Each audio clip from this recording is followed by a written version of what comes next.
তো হ্যালো বন্ধুরা, আবারও নতুন একটি ভিডিওতে আপনাদের সকলকে স্বাগতম। তো এই যে এগুলোকে বলা হয় মন্দিরা। তো আপনারা যারা মন্দিরা শিখতে চান তাদের প্রথমে বলে দিই যে এই দুইটা মন্দিরা থাকে, একটি মন্দিরা আপনার হাতে নিতে হবে। প্রথমে ধরার ব্যবস্থাটা একটি এই যে ধরতে হবে হাতের মাঝে দিয়ে, তারপরে ডান পাশের আঙুলের মাঝে দিয়ে, তারপরে একদম উপরে নিয়ে চলে আসতে হবে। চলে আসার পরে তারপরে আবার মাঝে দিয়ে সুতো দিয়ে পরিয়ে গোল করে 3 থেকে 4 বার পেঁচাতে হবে।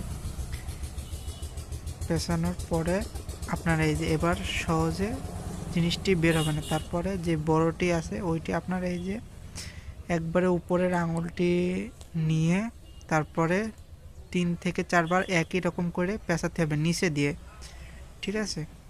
তো একবার এই যে, তো এই যে ধরার ইয়েটা এই যে হয়ে গেল।